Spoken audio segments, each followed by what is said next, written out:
morning students. Today we are going to study part 10 of your class 11th commerce, and in this we are going to start new chapter, namely classification of business activities.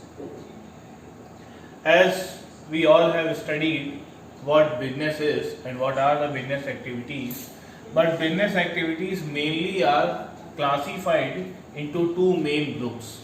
One is called industry and another is called commerce. What commerce is, as a layman, we have already discussed. Again, I am telling you that any activity which is undertaken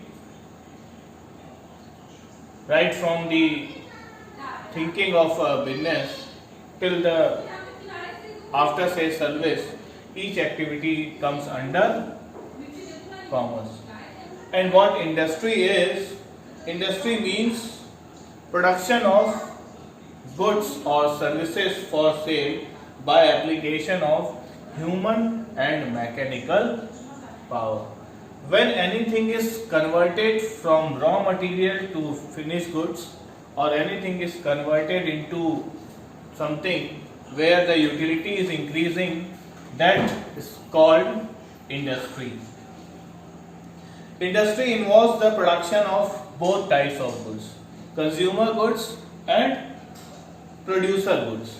Consumer goods are those goods which are directly consumed by a consumer, like biscuits, chocolates, cloth, spices, drugs, bread, butter, etc.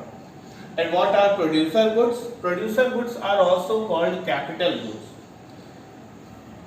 Those goods which are required for the production of consumer goods, that is called producer goods, like raw material, machinery, equipments, plastic, wood, aluminium, etc. are the example of producer goods. Now, the characteristics of any industry. First, economic activity. Industry involves the production of goods or services, so that is why it is called an economic activity, because here the purpose of doing this is to earn money or wealth. Second, production. Industry involves production of various types of goods and services for satisfying the human needs or wants. Third is scope. Industry has a very wide scope. The scope of industrial activities is very wide.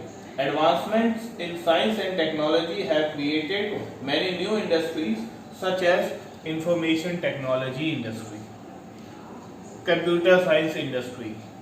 There are various types of industries. So the scope of industry is very wide.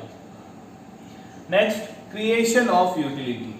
In industry, the raw material is converted into another goods. Maybe a piece of wood is taken for the production of chairs and tables. So here the utility of wood is increased. So it is the one of the characteristics of industry is creation of utility. Next, economic development. Industry accelerates the pace of economic growth. Here, even in our country, our Prime Minister is inviting many industries to be opened in our country. Why? Because by opening the industry, the pace of economic development increases. And last characteristic is part of business. So industry is a major part of business. Industrial activities give rise to other business activities such as trade and aids to trade. When somebody opens the industry, maybe he is producing goods and services. That goods and services are sold by different wholesalers, retailers, agents, so they are also getting business. So industry is a part of business which gives rise to different other businesses. So here this topic ends. In our next lecture we will be discussing types of industries. Till then, thank you. Goodbye.